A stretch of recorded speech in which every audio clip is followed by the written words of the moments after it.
बच्चों, I hope आप एकदम मस्त होंगे। प्यारे बच्चों, आज की जो क्लास रहेगी हमारी वो सामान्य हिंदी के प्रैक्टिस सेट की रहेगी। और याद रहे, ये वाला जो प्रैक्टिस सेट है ये प्यारे बच्चों कोई मामूली प्रैक्टिस सेट नहीं है। इसमें सारी चीज़ें जो है, अगर एक चीज़ पर हमने चर्चा की है तो उसका संपूर्ण विश्लेषण लिया है। इस देखिए क्या कहना चाहता है पहला क्वेश्चन आपसे कुछ इस प्रकार कहना चाहता है, उत्तर और पश्चिम के बीच की दिशा के लिए एक शब्द प्रयोग किया जाता है। कौन सा शब्द है? क्या कि जैसे देखिए यहाँ पर आपके पास चारों दिशाएं दिख रही हैं। कौन सी? उत्तर, दक्षिण, पूरब, पश्चिम। अब जब ये चार दिशाएं दिख रही हैं तो उसने क्या कहा है? उत्तर और पश्चिम के बीच की दिशा। ठीक है, उत्तर और पश्चिम के बीच की दिशा कहने का मतलब है ये वाली जो दिशा है इसको हम क्या कहते हैं? ठीक है, क्या कहते हैं? तो आपको मैं ये सारी दिशाओं को बताता हूँ। जैसे उत्तर और पश्चिम की दिशा है, सबसे पहले अगर मैं इसकी बात करूँ तो इसे कहते हैं वायव्य। सही है, वायव्य। तो इसका उत्तर तो आपको मिल ही गया होगा, कहने का मतलब है ऑप्शन आपका सी ठीक हो जाएगा। लेकिन अब और भी दिशाएं, जैसे उत्तर को क्या कहते हैं प्यारे बच्चों?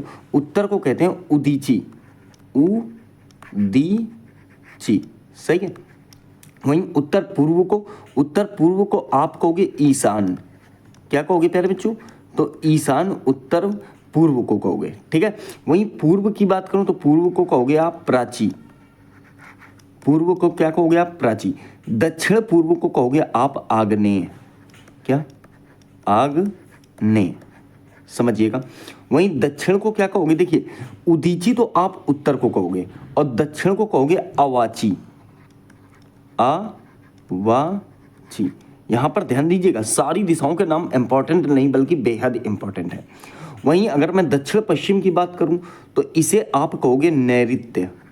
ऐसे लिखा जाएगा नैऋत्य, देखिएगा ये नैऋत्य कहोगे। वहीं अगर मैं पश्चिम की बात करूं, पश्चिम की, तो देखिए उदीची, अवाची, प्राची और आपका प्रतीची। क्या? प्रतीची। बताइए। तो ये सारी चीजें आपको यहाँ पर सारी दिशाओं का आप स्क्रीनशॉट ले लेना, बहुत इंपॉर्टेंट पॉइंट है। तो उत्तर और पश्चिम के बीच की दिशा के लिए कौन सा शब्द प्रयोग किया जाता है? तो आप कहेंगे वायव्य प्रयोग किया जाता है। वहीं उत्तर के लिए उदीची, उत्तर पूर्व के लिए ईशान, पूर्व के लिए प्राची और आपका दक्षिण पूर्व के लिए आग्नेय, फिर आपका दक्षिण के लिए अवाची, फिर आपका दक्षिण पश्चिम के लिए नैऋत्य। ठीक है। और पश्चिम के लिए प्रतीची शब्द का जो है प्यारे बच्चों प्रयोग किया जाता है। इनके नाम होते हैं और ये जीएस में भी क्वेश्चन पूछ लेता है। ठीक है, सिर्फ हिंदी में नहीं। चलिए, कुछ यहाँ पर वन वर्ड हैं जो आपके महत्वपूर्ण हैं वाक्यांश के लिए। एक शब्द देखिए, थोड़ा जानने वाला क्या कहलाता है? तो अल्पज्ञ। देखिए, जो ना जाना जा सके उसे अज्ञेय कहा जाता है। जो कुछ ना जानता हो वो अज्ञ या अज्ञानी कहलाता है। ठीक है।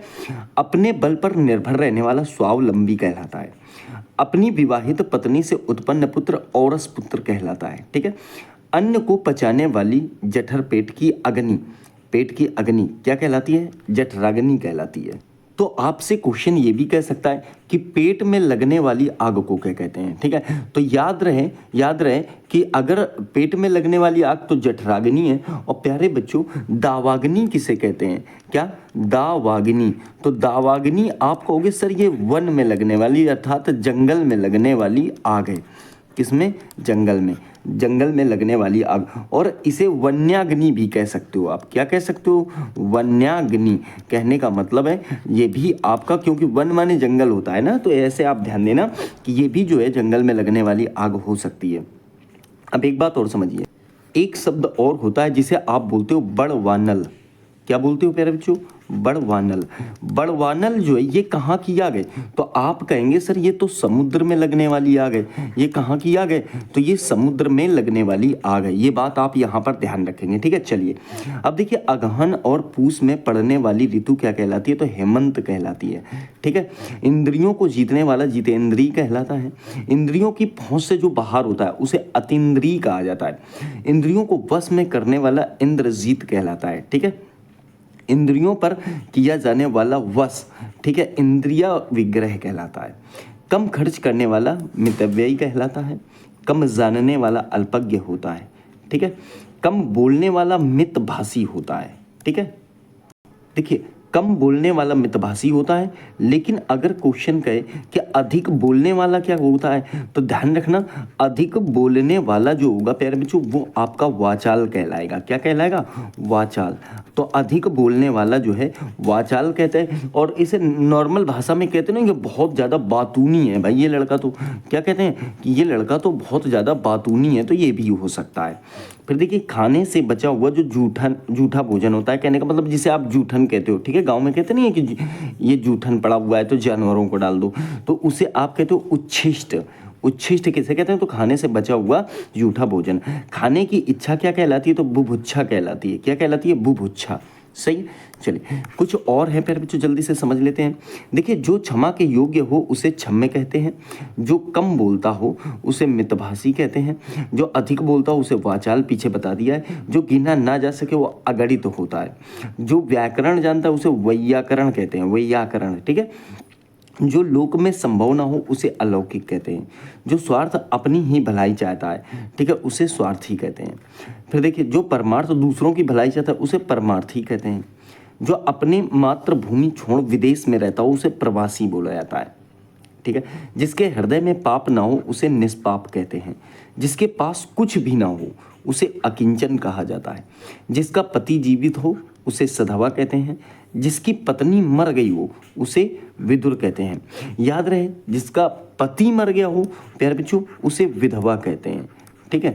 देखिए जिसका पति मर गया हो उसे क्या कहते हैं? विधवा कहते हैं, ठीक है। तो इस बात को आप ध्यान रखें।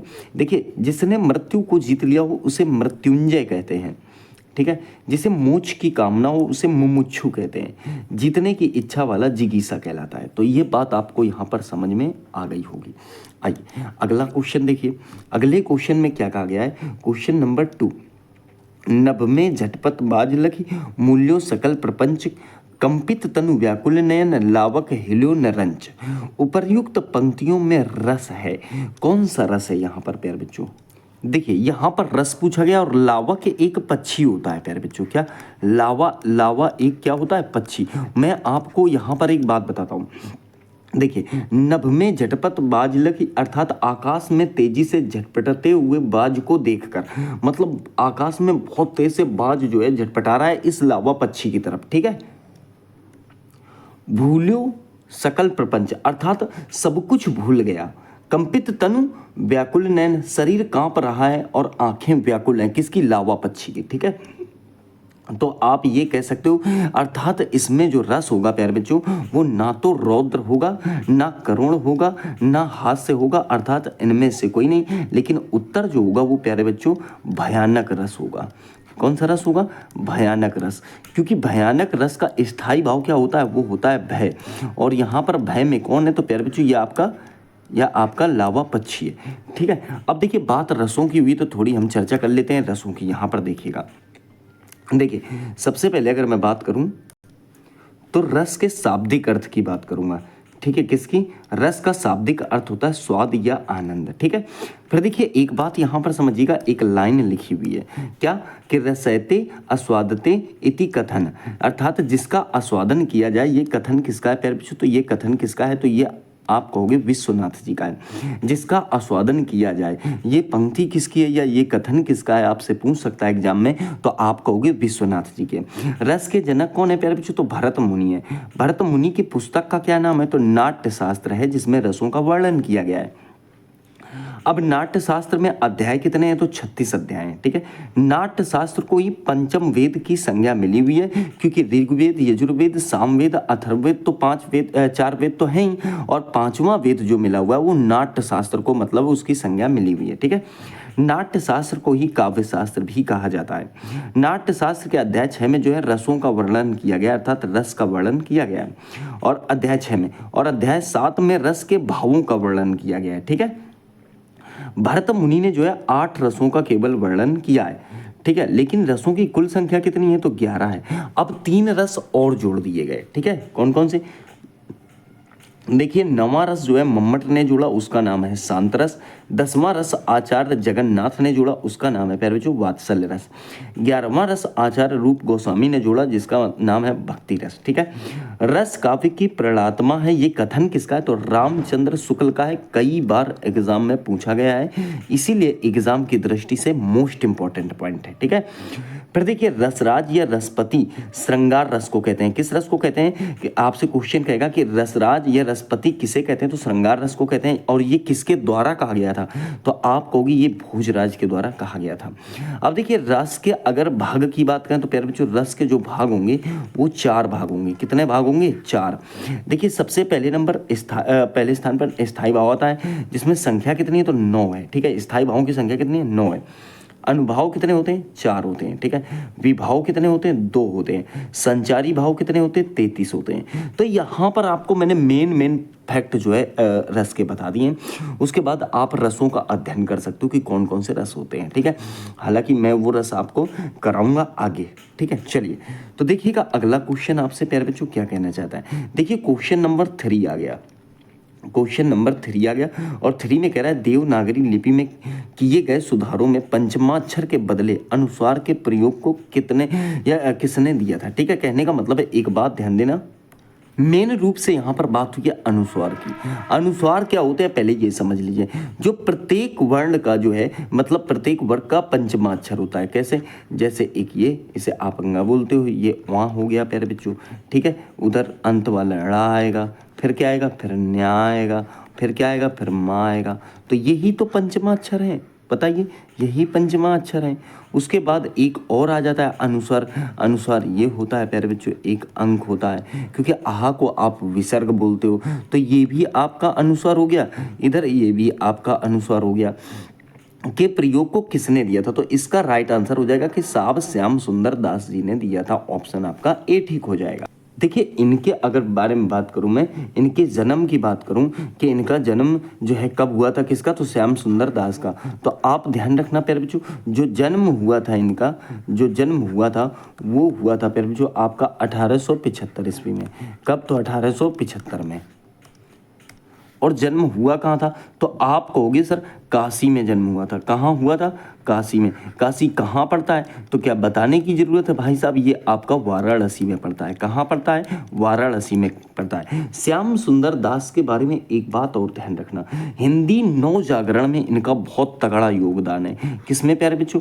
तो आप कहोगे कि हिंदी नव जागरण में इनका तगड़ा योगदान है। कई बार पूछता है, नव जागरण में योगदान आपको देखने को मिलेगा। तो ये बात समझ में आई कि नहीं आई आपको? चलिए अब देखिएगा यहाँ पर देखिएगा कि क्वेश्चन नंबर 4 क्या कह रहा है। क्वेश्चन नंबर 4 कह रहा है निबट्टा इनमें से किसकी उपबोली है? निबट्टा। ठीक है, तो इसका राइट आंसर हो जाएगा बघेली। कहने का मतलब है निपट्टा जो है प्यारे बच्चों, ये आपके बघेली की बोली है। किसकी है? बघेली की उपबोली है। अब यहाँ पर ध्यान दीजिएगा, आप देखिए यहाँ पर ध्यान दीजिएगा कि भारत में हिंदी भाषा की 5 उपभाषाओं और उनकी 18 बोलियां हैं। कितनी बोलियां हैं प्यारे बच्चों? 18 बोलियां हैं 5 उपभाषाओं में।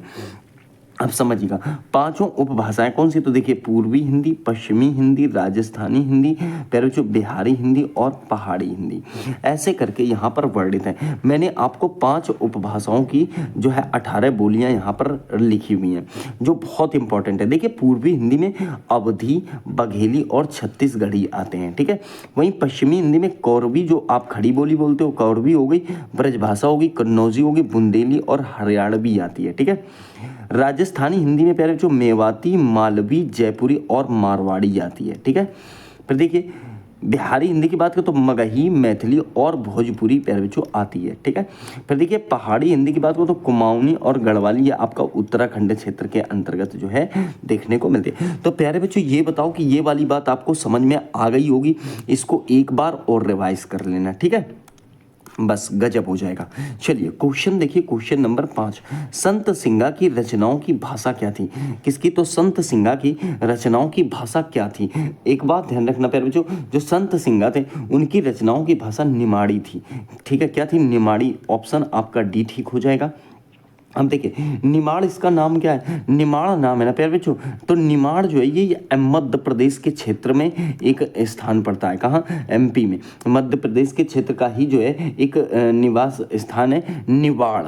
क्या नाम है उसका? निवाड़ नाम है। और निवाड़ से ही क्या बन गया प्यारे बच्चों? तो आप कहोगे कि निवाड़ी बना दिया गया है।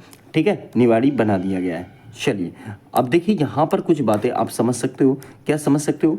कि भारतीय संविधान के भाग 17 में अनुच्छेद 343(1) के तहत हिंदी को संघ की राजभाषा घोषित किया गया। देखिए कई बार एग्जाम में पूछा जा चुका है कि हिंदी के प्रसार और विकास को बढ़ावा देने का निर्देश किस अनुच्छेद में? तो प्यारे बच्चों राइट आंसर 351 हो जाएगा। ठीक है, अनुच्छेद 344 में राजभाषा आयोग के गठन और उसकी सिफारिशों के बारे में प्रावधान है या उल्लेख है। अब ध्यान दीजिए हिंदी भाषा की 5 उपभाषाएं हैं, पीछे मैंने बता दिया है प्यारे बच्चों, लेकिन यहाँ पर मैंने जो है उपभाषाओं के साथ लैंग्वेजेस का वर्णन किया। जैसे पूर्वी हिंदी अर्धमागधी अपभ्रंश के अंतर्गत आती है। ठीक है, बिहारी हिंदी मागधी के अंतर्गत आती है, पश्चिमी हिंदी सौर सैनी के अंतर्गत आती है, राजस्थानी हिंदी ये भी सौर सैनी के अंतर्गत आती है, और पहाड़ी हिंदी जो है प्यारे जो आपके खस के अंतर्गत आती है, जो सौर सैनी अपभ्रंश में कार्य करता है। तो इस प्रकार से आप यहाँ पर इसको समझ सकते हो। ठीक है, पीछे तो मैंने बोलियाँ बता दी थी और यहाँ पर मैंने जो है उपभाषाओं के अंतर्गत जो अपभ्रंश आता है उसको मैंने यहाँ पर बता दिया है। ठीक है, चलिए अब देखिए क्वेश्चन अगला क्या कहना चाहता है। क्वेश्चन नंबर 6, निम्नलिखित में से हिंदी का प्रथम महाकाव्य किसे माना जाता है? ठीक है, तो हिंदी का प्रथम महाकाव्य कौन सा है प्यारे बच्चों? हिंदी का प्रथम महाकाव्य कौन सा है? आप कहोगे कि सर जो पृथ्वीराज रासो है। ऑप्शन आपका सी वाला ठीक हो जाएगा, पृथ्वीराज रासो है। अब बात ये आती है, देखो सबसे पहले इसका उत्तर क्या हो जाएगा ये समझ लो। उत्तर तो हमने कहा है कि आपका सी हो जाएगा, पृथ्वीराज रासो। अब बात अगर करें तो पृथ्वीराज रासो है किसकी रचना? प्यारे बच्चों ये जो है चंद्रबरदाई की है। ठीक है, चंद्रबरदाई। अब देखिए यहाँ पर आगे देखिए, अगर मैं कहूँ बीसल देव रासो या खुमान रासो प्यारे बच्चों ये आपके दलपति विजय की है। किसकी है? तो आप कहेंगे सर दलपति विजय की। वहीं अगर मैं कहूँ कि बीसल देव रासो ये किसकी करती है? आप कहोगे सर नरपति नाल की, नरपति नाल आलाखंड। ठीक है, तो नरपति नाल याद रखना नाम, नरपति नाल। फिर एक और आ गए पीछे नीचे परमाल रासो की बात करें तो जगन्निक या आलाखंड ध्यान रखेंगे प्यारे बच्चों। सही है, जगन्निक या आलाखंड। मैंने वहाँ आलाखंड बोल दिया था क्योंकि मैं नीचे वाले की बात कर रहा था, तो क्योंकि वो रह गया था ना, तो इस प्रकार से ध्यान रखना। अब ये चार के चारों जो राइटर हैं अर्थात कवि जो हैं ये सब आदिकाल के हैं। कौन से काल के हैं? आदि काल के हैं। तो ये बात आप यहाँ पर याद रखेंगे थोड़ी सी। ठीक है, कोई दिक्कत किसी को? आइए इसके फैक्ट समझते हैं कुछ। देखिए अगर मैं कहूँ हिंदी के प्रथम कवि कौन से हैं तो आप कहोगे सरहप्पा। ठीक है, हिंदी के प्रथम कवि कौन है? सरहप्पा। देखिए अगर सरहप्पा ना लिखा मिले तो सरहपाद ये भी लिखा मिल सकता है प्यारे बच्चों। ठीक है, आप कंफ्यूजन मत लेना, सही है। फिर देखिए हिंदी की प्रथम रचना तो प्यारे बच्चों श्रावकाचार हो जाएगी। हिंदी गद्य का प्रथम युग अर्थात सर्वप्रथम युग तो आप कहोगे सर भारतेंदु युग हो जाएगा।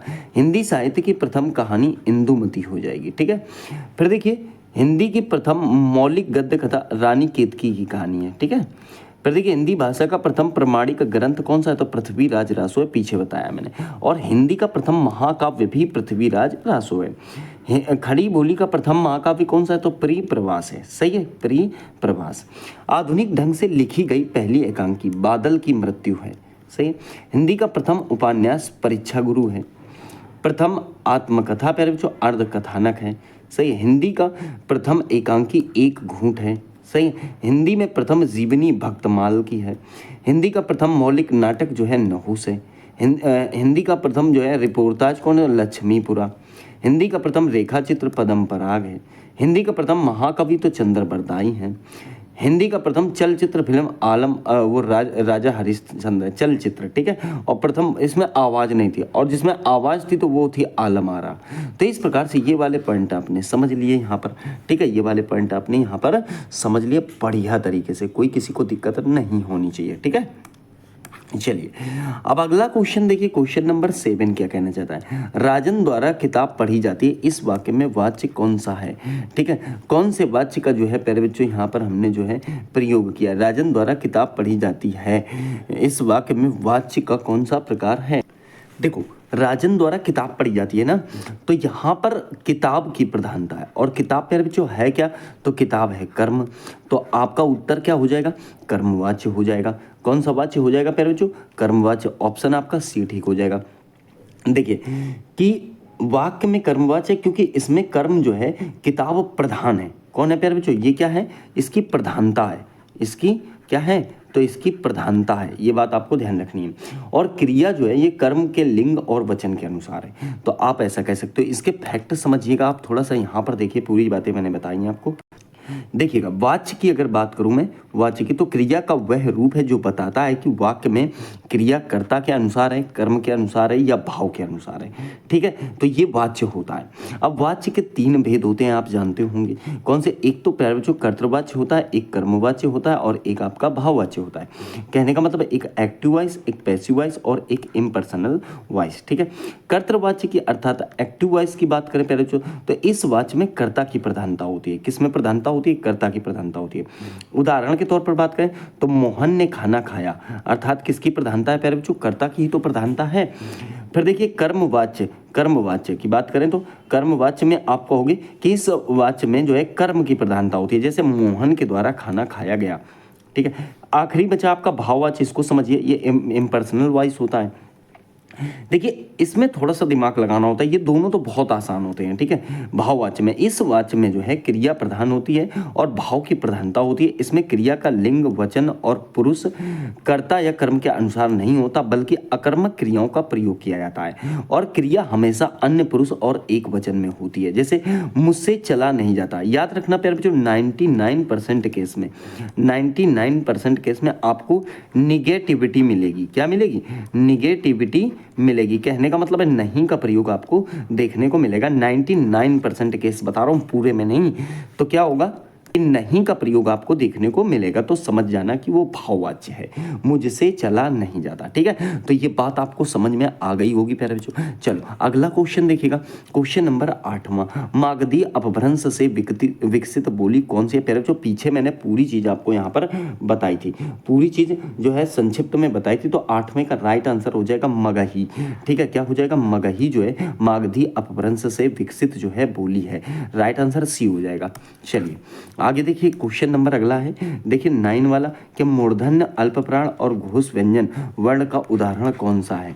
ठीक है, मतलब जो है मूर्धन्य भी हो, अल्पप्राण भी हो, घोष व्यंजन भी हो, इसका उदाहरण कौन सा है प्यारे बच्चों। तो इसका जो राइट आंसर हो जाएगा वो हो जाएगा ये वाला। ठीक है, कहने का मतलब है डा। ठीक है, तो एक बात ध्यान दीजिएगा, डा हो जाएगा। अब एक बात ऐसे समझ सकते हो, कैसे समझ सकते हो, जैसे यहाँ पर मैंने आपको बताया। देखिए ये जैसे आपका क्या है, ये कचट तप वर्ग है। ठीक है, तो यहाँ पर ध्यान दीजिए। सबसे पहले मैं बताता हूँ आपको अल्प प्राण। कौन सा प्यारे बच्चों, तो अल्प प्राण। अल्प प्राण समझिएगा, फिर हम समझेंगे कौन से, तो महाप्राण। महाप्राण, सबसे पहले अल्प प्राण और फिर महाप्राण। देखिए एक बात ध्यान देना, अगर मैं अल्प प्राण की बात करूं तो प्रत्येक वर्ग का जो है पहला, अल्प प्राण में कौन सा होगा प्यारे बच्चों, पहला हो गया। फिर आपका तीसरा वर्ण हो जाएगा, कौन सा, तीसरा वर्ण हो जाएगा। और फिर प्यारे बच्चों आपका जो है 5वां वर्ण हो जाएगा। तो ये कौन से हो गए, ये आपके अल्प प्राण के अंतर्गत आ गए। जैसे मैंने आपको बताया, का हो गया, गा हो गया और आपका अंगा हो गया। ये तीनों जो हैं प्यारे बच्चों आपके किस में जाएंगी, तो ये तीनों अल्प प्राण में जाएंगे। वहीं अगर अब मैं बात करूं महाप्राण की, तो 2 बच गए ना, कौन कौन से, एक तो प्यारे बच्चों खा बच गया आपका, और एक बच गया प्यारे बच्चों आपका घा। तो ये किस में चले जाएंगे, महाप्राण में चले जाएंगे। ठीक है, तो अल्प प्राण में जिसमें श्वास नली से कम वायु बाहर निकलती है, महाप्राण में जिसमें श्वास नली से ज्यादा वायु बाहर निकलती है। ठीक है, तो इस प्रकार से आप ये समझ सकते हो। घोष और अघोष, अगर इसकी बात करें तो ये भी आप समझ लीजिएगा। देखिए एक तो होते हैं प्यारे बच्चों आपके घोष, एक क्या होते हैं, घोष, और एक होते हैं प्यारे बच्चों आपके अघोष। सही है, एक क्या होते हैं, आपके अघोष होते हैं। तो ये दोनों बहुत इंपॉर्टेंट है। सबसे पहले मैं घोष की बात करता हूं। ठीक है, प्रत्येक वर्ग का तीसरा, चौथा और आपका प्यारे बच्चों 5वां। ये जो काम करते हैं प्यारे बच्चों, ये किसके लिए काम करेंगे? तो ये घूस के लिए काम करेंगे। कौन से? तो मैंने क्या बताया, प्रत्येक वर्ग का तीसरा, चौथा, 5वां जो है ये घूस के लिए काम करेंगे। वहीं अगर मैं बात करूं अब किसकी, अघोष की बात करूं प्यारे बच्चों, अघोष की, तो यहां पर दो ही तो बचे। एक कौन सा बचा प्यारे बच्चों? एक बचा आपका, एक बचा, एक मिनट, पहला, और एक बचा प्यारे बच्चों आपका दूसरा। तो एक पहला बच गया, एक दूसरा बच गया, तो ये कौन से होंगे? आपके अघोष हो गए। तो यहाँ पर चारों बातें आपको बढ़िया तरीके से समझ में आ गई होंगी। और देखिए ये जो पंचमाक्षर में आते हैं, ये जो पंचमाक्षर में आते हैं, इनको क्या बोलते हैं? इनको अनुनासिक बोलते हैं। क्या बोलते हैं? अनुनासिक बोला जाता है। ठीक है, अनुनासिक बोला जाता है। ठीक है, पंचमाक्षर को क्या बोला जाता है? अनुनासिक बोला जाता है। बाकी ये जो पंचमाक्षर टोटल वर्ड जो होते हैं 25 जो होते हैं, 25 इनको स्पर्शी व्यंजन बोलते हैं। कौन से व्यंजन बोलते हैं? स्पर्शी व्यंजन बोलते हैं। ये बात आप जानते होंगे, ठीक है कि नहीं? तो इतना आप यहाँ पर समझ सकते हो। अगले क्वेश्चन की तरफ चलें। देखिए अगला क्वेश्चन आपसे क्या कहना चाहता है। देखिए क्वेश्चन नंबर 10, इनमें से पुल्लिंग शब्द कौन सा है? इनमें से पुल्लिंग शब्द कौन सा है? तो ध्यान देना, हिंदी में लिंग दो प्रकार के होते हैं। कितने प्रकार के होते हैं? लिंग दो प्रकार के होते हैं। और कौन कौन से होते हैं? तो आप एक समझ लेंगे स्त्रीलिंग, एक समझ लेंगे आप पुल्लिंग। देखिएगा, अगर संस्कृत की बात करूं, संस्कृत में लिंग 3 प्रकार के होते हैं, वहां पर नपुंसक लिंग भी होता है। ठीक है, तो एक बात ध्यान दीजिए, स्त्रीलिंग, स्त्रीलिंग की पहचान क्या है? अंत में ई आ रही होगी। ठीक है, और इसमें क्या है? अंत में आ रहा होगा। तो ये समझ लेना, बस यहीं से पहचान आपकी हो जाएगी। अगर आ रहा है तो पुल्लिंग है, ई आ रही तो स्त्रीलिंग है। जैसे मान लो लोग कहते हैं कि भाई इस शब्द में देखिए, इनमें से पुल्लिंग शब्द हमें ढूंढना है। कौन सा पुल्लिंग कौन सा है? तो जैसे लोग कहते हैं उन्नति हो रही है, उन्नति हो रही है, इसका मतलब ये जो है पुल्लिंग नहीं हो सकता, क्योंकि अंत में क्या आ रहा है? ई का उच्चारण आ रहा है। ठीक है, फिर देखिए कहते हैं नहीं लोग कि अरे बहुत विकास हो रहा है, क्योंकि विकास हो रही नहीं हो सकता, हो रहा है, इसका मतलब हमें उत्तर मिल गया।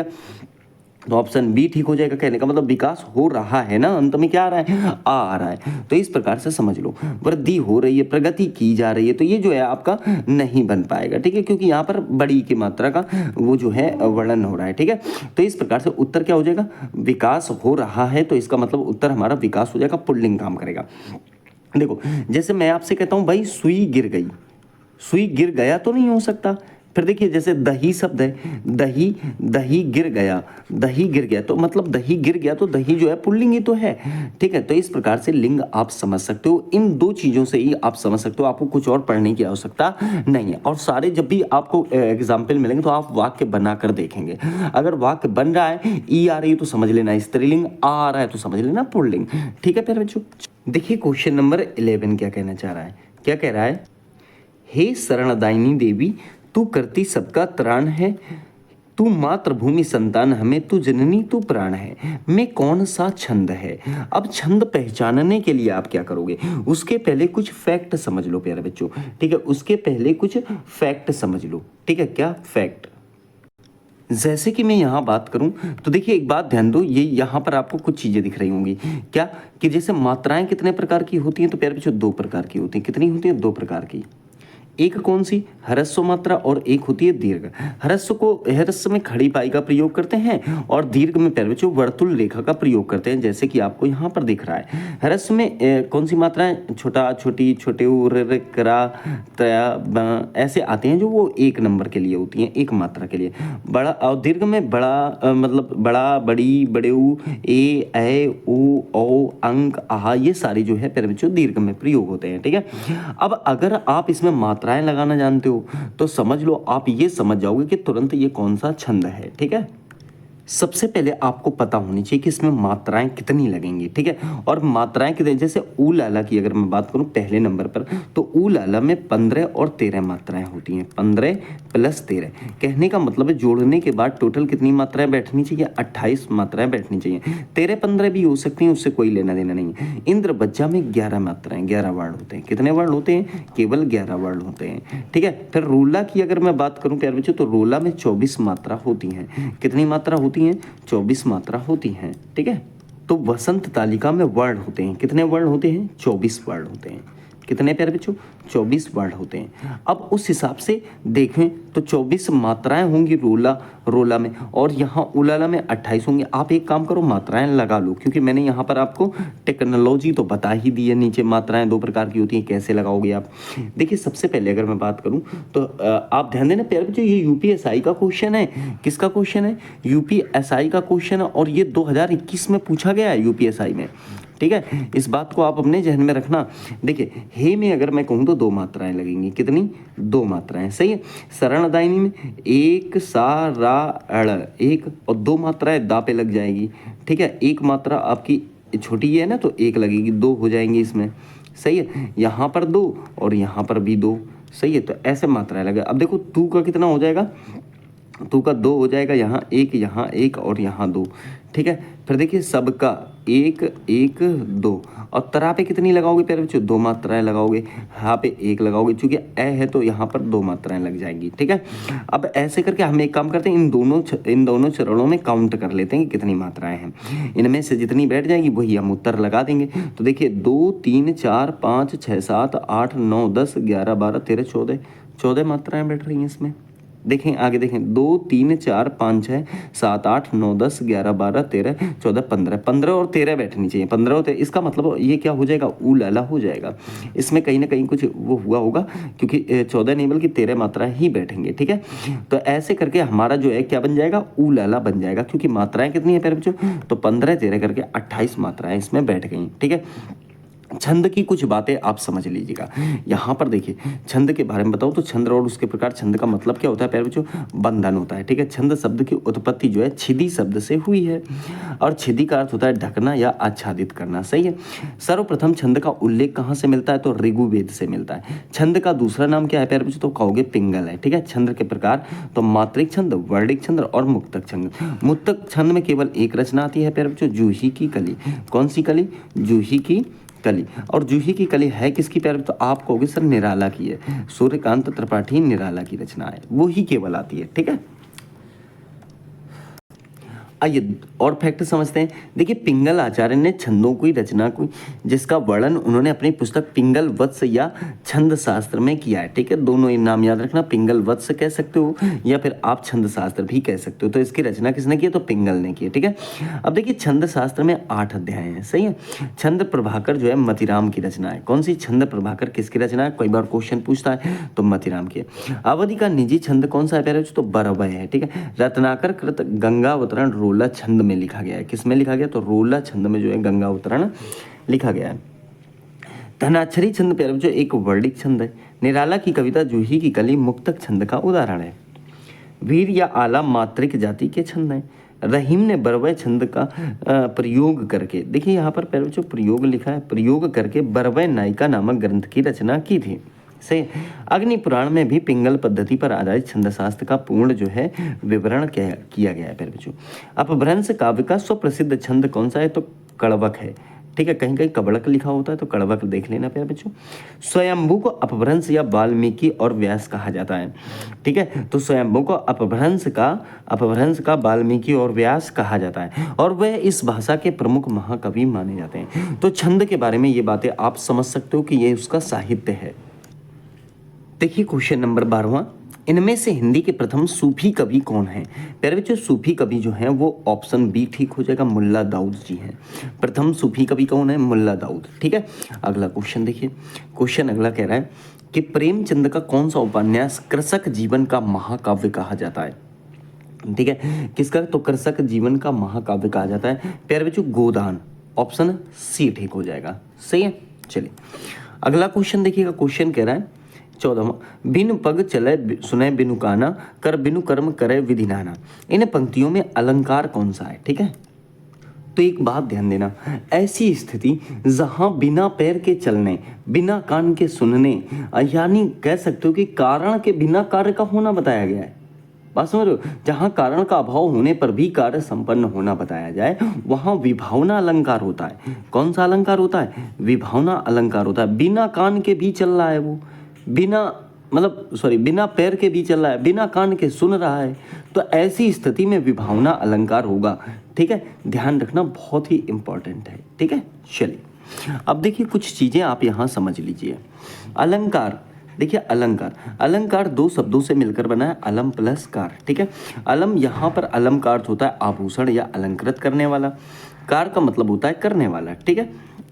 अर्थात कह सकते हो जो काव्य को अलंकृत करने वाला हो या शोभा बढ़ाने वाला हो उसे अलंकार कहा जाता है, ठीक है। अलंकार के जनक कौन है प्यारे बच्चों? तो आचार्य दंडी को माना जाता है। इन्होंने ही अलंकार की प्रथम परिभाषा दी है। काव्य शोभा करान धर्मान अलंकारान प्रच्छते, अर्थात काव्य की शोभा बढ़ाना ही अलंकार का जो है धर्म है, ठीक है। हिंदी के कवि केशवदास को अलंकारवादी कवि कहा जाता है। आचार्य भरत मुनि ने अपने ग्रंथ नाट्य शास्त्र में केवल 4 अलंकारों का वर्णन किया है। कौन कौन से? उपमा, रूपक, यमक और दीपक, ठीक है। तो इतने अलंकारों का वर्णन जो है आचार्य भरत मुनि ने अपने ग्रंथ नाट्य शास्त्र में किया है। तो ये वाली पृष्ठभूमि आपको समझ में आ गई होगी। चलिए क्वेश्चन देखिए अगला क्या कहना चाहता है। वह विद्यार्थी जो आचार्य के पास ही निवास करता हो, वाक्यांश के लिए एक शब्द चुनिए, ठीक है। तो इसका जो राइट आंसर हो जाएगा वो हो जाएगा अंत्यवेशी, ठीक है, अंत्यवासी कह सकते हो। तो ऑप्शन आपका डी वाला ठीक हो जाएगा, ऑप्शन डी वाला ठीक हो जाएगा। चलिए क्वेश्चन अगला देखिए, कह रहा है निम्न वाक्यों में से किस वाक्य में आसन्न भूत है, ठीक है। तो इसका राइट आंसर हो जाएगा मोहित स्कूल पहुंच चुका है। कहने का मतलब है जस्ट अभी ही तो पहुंचा है। तो इसमें जो हो जाएगा आसन्न भूतकाल हो जाएगा। काल कितने प्रकार के होते हैं प्यारे बच्चों? तो काल आप जानते ही होंगे, बहुत आसान है, 3 प्रकार के होते हैं। कौन से? एक तो होता है प्यारे बच्चों जो वर्तमान चल रहा है, एक कौन सा होता है? वर्तमान, ठीक है। दूसरा कौन सा होता है? भविष्य, जो प्यारे बच्चों आपका आएगा, ठीक है, भविष्य जो आपका आएगा। और तीसरा जो आपका भूतकाल है, अर्थात जो गुजर गया है। तो 3 प्रकार के इसमें काल आपको देखने को मिल जाते हैं, कोई दिक्कत? चलिए अगला क्वेश्चन देखेंगे। क्वेश्चन अगला है 17। राम बोला बचपन में किसका नाम था? प्यारे बच्चों बहुत इंपॉर्टेंट है। राम बोला जो है तुलसीदास के बचपन का नाम है, ठीक है, तुलसीदास के बचपन का नाम है। अब देखिए बहुत सारे कवि हैं जिनके बचपन का नाम है, जैसे तुलसीदास का मैंने बताया राम बोला है, ठीक है। सुमित्रा नंदन पंत का प्यारे बच्चों गुसाई दत्त है। सूर्यकांत त्रिपाठी निराला को तो निराला ही बोलते थे। हरिवंश राय श्रीवास्तव था, लेकिन बाद में इनको बच्चन बोला जाने लगा, ठीक है। रामधारी सिंह को दिनकर बोला जाने लगा। धनपत राय को प्रेमचंद बोला जाने लगा, ठीक है। वैसे ही वैद्यनाथ मिश्रा को नागार्जुन बोला जाने लगा। रघुपत साय को फिराक गोरखपुरी बोले जाने लगा। ऐसे करके और भी नाम हैं, ठीक है। चलिए देखिए क्वेश्चन नंबर 18। उसने मुझे जो पुस्तक दी वह तुम्हारी है, इस वाक्य में सर्वनामों की संख्या बताओ। इस वाक्य में सर्वनामों की संख्या देखिए, एक तो उसने ही है, एक तो उसने ही है, एक मुझे हो गया, एक जो भी हो गया, जो जैसा करेगा वो वैसा भरेगा, ठीक है। और एक हो गया वह, और एक हो गया प्यारे बच्चों तुम्हारी, ठीक है। तो ऐसे करके कितने हो गए? 5 हो गए। राइट आंसर क्या हो जाएगा? ऑप्शन ए हो जाएगा, 5 हो जाएगा। इसमें सर्वनामों की संख्या कितनी हो गई? 5 हो गई, ठीक है। कौन कौन से? उसने, मुझे, जो, वह, तुम्हारी। अब देखिए अगर सर्वनाम की बात करूं मैं तो यहाँ पर आप देख पाते हो कि सर्वनाम कितने होते हैं प्यारे बच्चों? सर्वनामों की संख्या 6 होती है। कितनी होती है? आप कहोगे सर 6 होती है। कौन कौन से? देखिए संख्या नहीं, सर्वनाम के प्रकार होते हैं प्यारे बच्चों, क्योंकि संख्या तो 11 होती है। सॉरी मैं दोबारा बताना चाहता हूँ, प्रकार कितने होते हैं? 6 होते हैं। लेकिन अगर मैं संख्या की बात करूँ, संख्या की बात करूँ तो भाई साहब संख्या कितनी होती है? तो संख्या 11 होती है। टोटल सर्वनामों की संख्या कितनी होती है? 11। अब देखिए कौन कौन से प्रकार इसके, तो एक देखिए पुरुषवाचक, एक निजवाचक, एक निश्चयवाचक, एक अनिश्चयवाचक। यहाँ पर ध्यान दीजिएगा, 1 मिनट। अनिश्चयवाचक, यहाँ चा आएगा प्यारे बच्चों, चा, सही। अनिश्चयवाचक, एक संबंधवाचक, एक आपका प्रश्नवाचक। पुरुषवाचक के प्यारे बच्चों 3 प्रकार होते हैं, ठीक है। कौन कौन सा? एक उत्तम, एक उत्तम, एक मध्यम, एक मध्यम, और एक प्यारे बच्चों होता है अन्य पुरुष, ठीक है। कौन सा? अन्य पुरुष।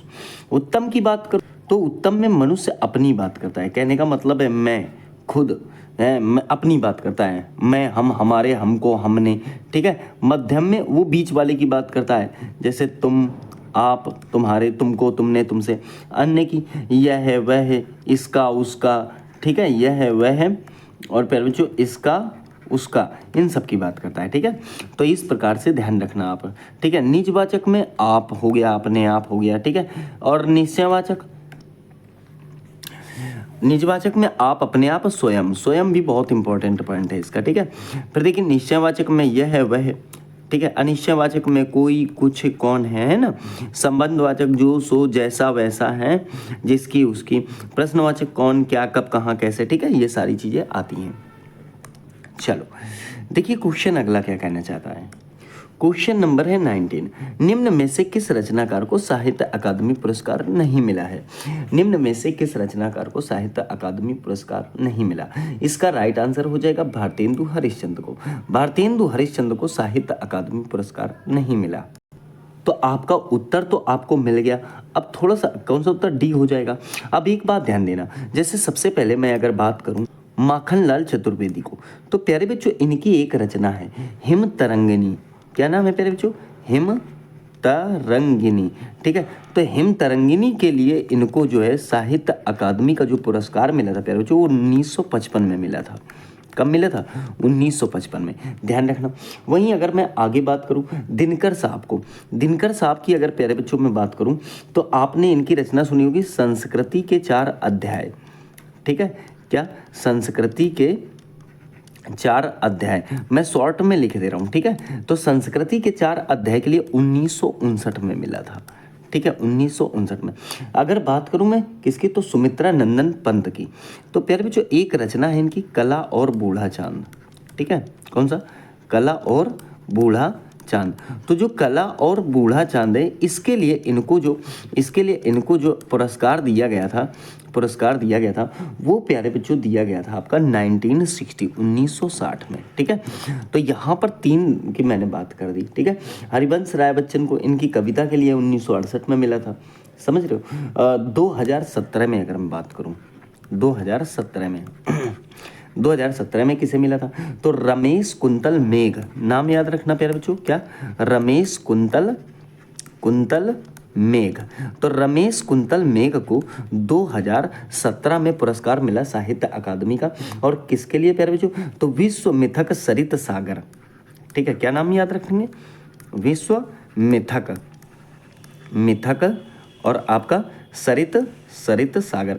तो इंपॉर्टेंट है सरित सागर, केवल सरित सागर याद रखना, आपको याद रहेगा। ये 2017 में इनको मिला था, ठीक है। कैलाश वाजपेयी को मिला, नासिरा शर्मा को मिला, काशीनाथ, बहुत सारे कवि हैं जिनको मिल चुका है, ठीक है।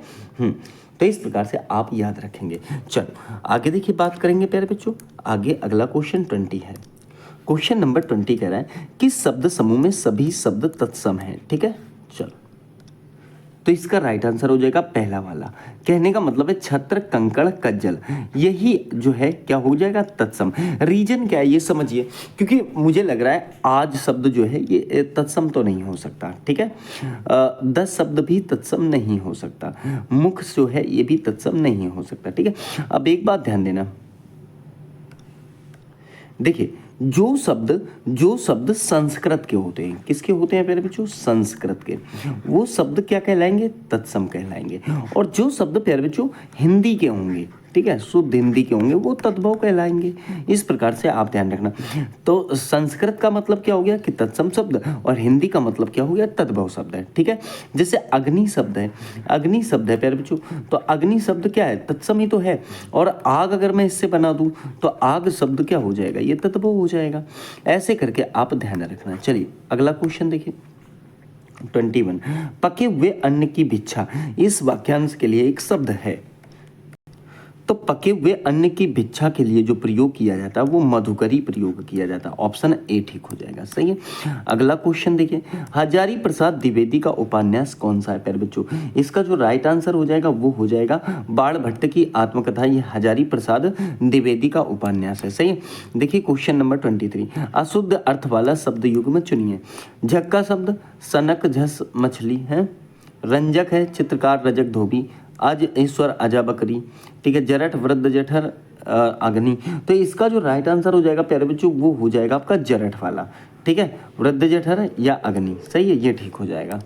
चलिए क्वेश्चन नंबर 24। अपभ्रंश की उत्तरकालीन अवस्था का नाम है। जो अपभ्रंश की उत्तरकालीन अवस्था है प्यारे बच्चों, तो इसका उत्तर हो जाएगा प्यारे बच्चों ऑप्शन डी, अवहट, ठीक है। अवहट जो है अपभ्रंश की उत्तरकालीन अवस्था का नाम है। चलिए अगला क्वेश्चन देखिए 25 पुल्लिंग स्त्रीलिंग शब्द युग्म की दृष्टि से कौन सा युग्म अशुद्ध है? कर्ता का कर्त्री, नेता नेत्री, धाता धर्त्री, दाता दात्री। प्यारे बच्चों राइट आंसर ऑप्शन ए हो जाएगा, कर्ता का कर्त्री। प्यारे बच्चों गड़बड़ी क्या है? तो गड़बड़ी ये वाली है, ये एक मिनट, त्री तो ऐसे लिख जाएगा, सही है, लेकिन यहाँ पर जब त्री आएगा तो ये बनेगा, सही है, कर्तरी हो जाए तो ये शुद्ध होता। तो गड़बड़ी आपको समझ में आ गई होगी। चलिए अगला क्वेश्चन देखिए, निम्न में से कौन सी संज्ञा एक वचन और बहुवचन दोनों में प्रयोग हो जाती है? राइट आंसर ऑप्शन सी हो जाएगा। बच्चा बच्चा जानता है कि एक वचन और बहुवचन दोनों में प्रयोग होने वाली संज्ञा कौन सी है? तो जातिवाचक है। देखिए जातिवाचक संज्ञा सभी में बदल जाने पर जातिवाचक ही होती है, मतलब जातिवाचक के अलावा जितनी भी संज्ञा है अगर आप उनको बदलोगे तो वो जातिवाचक में ही बनेंगी। ठीक है, संज्ञा कितने प्रकार की होती है? 5 प्रकार की होती हैं। चलो क्वेश्चन नंबर 27, जहाँ पर अल्प विराम के प्रयोग से भ्रांति होने की संभावना हो वहाँ किस चिन्ह का प्रयोग होना अनिवार्य है? तो प्यारे बच्चों अर्ध विराम होगा। क्या होगा? अर्धविराम। जहाँ अल्प विराम के प्रयोग से भ्रांति होने की संभावना होती है वहाँ पर अर्धविराम का प्रयोग होगा। देखिए अगर कुछ विराम चिन्हों की बात करें तो अल्प विराम आप जानते हो वाक्य में थोड़ी समय के लिए रुकने के लिए, जैसे राम श्याम और रहीम मित्र हैं तो यहाँ पर प्रयोग किया गया है। ठीक है, प्रश्नवाचक चिन्ह जानते हो जब सवाल पूछा जाता है। ठीक है, विस्मयादि बोधक आश्चर्य या विस्मय व्यक्त करने पर, जैसे वाह क्या बात है। अर्धविराम के बाद 2 स्वतंत्र वाक्यों को जोड़ने के लिए, जैसे बहुत अच्छा खेल है। यहाँ पर देखो आप देख रहे होगे बहुत अच्छा खेल है, हम उस पर 3 बार सवारी करेंगे। प्यारे बच्चों यहाँ पर देखिएगा, ठीक है, इस जगह आपको चिन्ह दर्शाए गए। उदाहरण चिन्ह प्यारे बच्चों इस प्रकार से लगता है, एक इकहरा उदाहरण होता है और एक दोहरा उदाहरण होता है। ठीक है, इकहरे में जो है प्यारे बच्चों एक डंडा और दोहरे में 2 डंडे लगाए जाते हैं। तो इकहरा उदाहरण ये वाला हो गया, दोहरा उदाहरण ये वाला। तो उदाहरण चिन्ह देखिए किसी के कहे हुए शब्दों में ज्यों का त्यों लिखने वाला, ठीक है, कोटेशन होता है। जो योजक चिन्ह की बात करें प्यारे बच्चों तो डैश करके लगाया जाता है। ठीक है, जो आपका एक वो होता है समास होता है, जैसे भाई बहन है। ठीक है, कोष्टक आप जानते हो इस प्रकार से लिखा जाता है किसी बात को स्पष्ट करने के लिए। ठीक है, लाघव चिन्ह जैसे प्रोफेसर है, प्रोफेसर में हम क्या कर देते हैं ऐसे ही तो लगा देते हैं, ये लाघव चिन्ह हो गया। ठीक है, सही है, इस प्रकार से आप चिन्ह याद रखना। देखिए अगला क्वेश्चन नंबर 28, नीचे 2 कथन दिए गए, इनको आपको पढ़ना है प्यारे बच्चों। ठीक है, अकर्मक क्रियाओं का सीधा संबंध कर्ता से नहीं होता, इनका फल स्वयं कर्ता पर पड़ने से दूर रहता है। ठीक है, देखते हैं अगला कथन है, सकर्मक क्रियाओं का फल कर्म पर पड़ता है, कर्म के बिना उनका अर्थ पूरा नहीं हो सकता। अब आप इसमें क्या कहोगे? इसके उत्तर देखिए, ऑप्शन देखिए। कथन फर्स्ट सत्य है किंतु कथन सेकंड असत्य है। कथन फर्स्ट असत्य है किंतु कथन सेकंड सत्य है। कथन फर्स्ट और सेकंड दोनों सत्य हैं, कथन फर्स्ट और सेकंड दोनों असत्य हैं। क्या कहोगे? आपको पढ़ने के बाद इसमें क्या महसूस हुआ? तो आप कहेंगे सर कथन फर्स्ट और सेकंड दोनों जो है क्या हो जाएंगे प्यारे बच्चों? एक बार स्टडी करते हैं उसके बाद पता चल जाएगा। देखिए जो पहला कथन है प्यारे बच्चों, अकर्मक क्रियाओं का संबंध कर्ता से नहीं होता, इसका फल स्वयं कर्ता पर, ये बात तो गलत है। ठीक है, और ये बात आपकी सही है क्योंकि सकर्मक क्रियाओं का फल कर्म पर पड़ता है। तो इसका मतलब ऑप्शन हमारा कौन सा ठीक हो जाएगा? ऑप्शन बी वाला ठीक हो जाएगा। कौन सा ठीक हो जाएगा? बी वाला। कथन फर्स्ट असत्य है किंतु कथन सेकंड सत्य है। सही है, चलो देखिए 29, किस वाक्य में अपादान कारक का प्रयोग नहीं हुआ है? किस वाक्य में अपादान कारक का प्रयोग नहीं हुआ? तो भाई साहब अपादान कारक एक बात समझिएगा, अपादान में किस जो है चिन्ह का प्रयोग करते हैं? तो पहले तो एक बात ध्यान रखना, से के लिए, लेकिन किसके लिए? तो अलगाव के लिए। किसके लिए प्यारे बच्चों? अलगाव के लिए प्रयोग होता है, अलगाव के लिए प्रयोग होता है। तो देखिए मेरे हाथ से घड़ी छूट पड़ी तो अलग हो गई कि नहीं? तो ये वाला तो ठीक हो गया। आपके दर्शन से लाभ हुआ, आत्मा देश से भिन्न है, देखो अलग है, यहाँ तो पहले ही अलग है तो ये भी ठीक हो गया। कोयला खदान से निकलता है, ये भी अलग हो गया। राइट आंसर ऑप्शन बी हो जाएगा। कहने का मतलब है ऑप्शन बी हो जाएगा, इसमें जो है नहीं प्रयोग किया गया है। ठीक है, तो ऑप्शन बी ठीक हो जाएगा। चलिए अगला क्वेश्चन देखिए प्यारे बच्चों, क्वेश्चन 30 है, निम्नलिखित में साधारण धर्म क्या है? कोमल यहाँ कोमल कलाइयाँ कमल कुसुम सी, नयन मृग नयन से सुंदर। ठीक है, साधारण धर्म का प्रयोग किया गया। यहाँ जो साधारण धर्म हो जाएगा प्यारे बच्चों वो कोमल और सुंदर हो जाएगा। क्या हो जाएगा? कोमल और सुंदर। बात ये आती है कि सर ये है क्या साधारण धर्म? आप एक बात समझिएगा, ऐसे देखिए ये अलंकार से संबंधित है। किससे संबंधित है प्यारे बच्चों? पहले तो आपको ये समझना चाहिए कि ये अलंकार से संबंधित है। और यहाँ पर देखना, एक उपमेय है, एक उपमान है, एक वाचक शब्द है और एक गुण है। और प्यारे बच्चों, गुण ही जो है वो साधारण धर्म होता है। समझ लो, गुण ही क्या होता है? साधारण धर्म होता है। ठीक है, गुण कह दो चाहे साधारण धर्म कह दो, बात एक ही है, कंफ्यूजन मत लेना। अब देखिए उपमेय, ठीक है, जिसकी तुलना की जाए। ठीक है, उपमेय क्या होता है प्यारे बच्चों? जिसकी क्या की जाए? तुलना की जाए, वो क्या कहलाता है? उपमेय कहलाता है। और उपमान क्या होता है प्यारे बच्चों? तो याद रखना, जिससे तुलना की जाए। ठीक है, एक क्या हुआ? जिसकी तुलना की जाए, और एक होता है जिससे तुलना की जाए। वाचक शब्द क्या होते हैं? तो याद रखना, ये समानता वाले होते हैं। समानता या तुलना में प्रयोग हो। ठीक है, किस में प्रयोग हो प्यारे बच्चों? तो समानता या तुलना में प्रयोग हो। ठीक है, वो क्या कहलाते हैं? वाचक शब्द कहलाते हैं। गुण, तो देखिए ये समान गुणों को दर्शाने वाले, किसके? समान गुणों को दर्शाने वाले, समान गुणों को दर्शाने वाले किसके?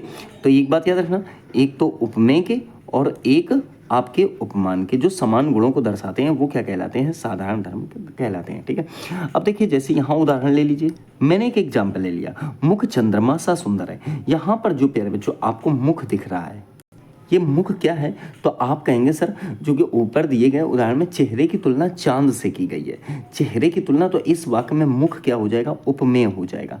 ये क्या हो जाएगा प्यारे बच्चों? तो आप कहेंगे उपमेय हो जाएगा सर। वहीं चंद्रमा जो है ये उपमान हो जाएगा। क्या हो जाएगा? ये उपमान हो जाएगा। ठीक है, चंद्रमा उपमान हो जाएगा। और सा जो है प्यारे बच्चों, सा जो है ये हो जाएगा तुलना में प्रयोग हो, समानता या तुलना में प्रयोग हो, तो ये हो जाएगा आपका क्या? तो आप कहोगे सर वाचक शब्द। और सुंदर क्या हो जाएगा? तो ये तो आप जानते ही हो, क्योंकि सुंदर शब्द जो है साधारण धर्म हो जाएगा या गुण हो जाएगा। ठीक है, क्या हो जाएगा? साधारण धर्म या गुण हो जाएगा। तो ये बात आपको समझ में आ गई होगी प्यारे बच्चों। ठीक है, समझ में आ गई होगी, बहुत आसान तरीके से मैंने आपको समझाया है। ठीक है, चलो बेटा क्वेश्चन नंबर देखेंगे 31। किस ग्रंथ में चंद्रबरदाई को छपाइयों का राजा कहा गया है? बहुत इंपॉर्टेंट पॉइंट है। तो 31 का जो राइट आंसर हो जाएगा वो हो जाएगा पृथ्वीराज रासो में कहा गया है। ठीक है, ऑप्शन आपका सी वाला ठीक हो जाएगा। चलिए ठीक है, अगला क्वेश्चन देखिए। अगला क्वेश्चन कह रहा है कि निम्नलिखित में से कौन सा वाक्य जो है अशुद्ध है? कौन सा वाक्य अशुद्ध है? कमरे की छत आ गिरी, भेड़ पर नियंत्रण रखो, वृक्ष पर कोयल कूक रही है, उसने गोपी की मटकी तोड़ दी। इसका जो राइट आंसर हो जाएगा मटकी वाला हो जाएगा। कहने का मतलब ऑप्शन डी हो जाएगा। प्यारे बच्चों, मटकी तोड़ना नहीं होता, मटकी फोड़ी जाती है। ठीक है, अगर ये होता तो ये ठीक होता, तो इसीलिए ये वाला गलत हो जाएगा और उत्तर हमारा कौन सा हो जाएगा? डी वाला ठीक हो जाएगा। उसने अगर ये कहता उसने गोपी की मटकी फोड़ दी तो ठीक हो जाए, तोड़ी नहीं जाती, फोड़ी जाती है। सही है। देखिए 33, उसके जैसा मस्त मौला व्यक्ति मिलना कठिन है, रेखांकित पदबंध का भेद है। उसके जैसे मस्त मौला व्यक्ति मिलना कठिन, रेखांकित बंध का भेद है। 33 का जो राइट आंसर हो जाएगा वो हो जाएगा प्यारे बच्चों इसमें विशेषण। ठीक है, विशेषण हो जाएगा, विशेषण पदबंध हो जाएगा। अगला क्वेश्चन देखिए, क्वेश्चन नंबर 34 है। 34 कहना चाहता है, यदि ओढ़ना अकर्मक क्रिया तो इसका प्रथम प्रेरणार्थक क्रिया क्या होगी? इसकी प्रथम प्रेरणार्थक क्रिया क्या होगी? याद रखना प्यारे बच्चों, ओढ़ना का क्या हो जाएगा? ओढ़ना का हो जाएगा ओढ़ाना। ऑप्शन आपका बी ठीक हो जाएगा। सही है, ओढ़ाना। चलिए क्वेश्चन देखिए 35, भारत में हिंदी दिवस मनाने का क्या कारण है? आपको यहाँ पर फैक्ट बताने हैं। ठीक है, देखिए भारत की संविधान सभा ने 14 सितंबर को हिंदी को भारत के आधिकारिक भाषा के रूप में स्वीकार किया था। ये राजभाषा को बढ़ावा देने और प्रचारित करने के लिए मनाया जाता है। तो आप एक बात समझ लो, क्या समझोगे आप प्यारे बच्चों यहाँ पर, कि ये दोनों बातें जो है ठीक हैं। भाई ये राजभाषा को बढ़ावा देने और प्रचारित करने के लिए मनाया जाता है, मैंने पीछे आर्टिकल भी बताए थे आपको। सही है, तो इसका मतलब आप ये कहोगे कि फर्स्ट और सेकेंड दोनों सही हैं। फर्स्ट और सेकेंड क्या है पर बच्चों? दोनों सही हैं। ठीक है, चलिए क्वेश्चन नंबर 36, भूखंड शब्द में समास कौन सा है? भूखंड शब्द में समास कौन सा है? इसका जो राइट आंसर हो जाएगा वो हो जाएगा आपका तत्पुरुष। ठीक है, ऑप्शन डी ठीक हो जाएगा, ऑप्शन डी।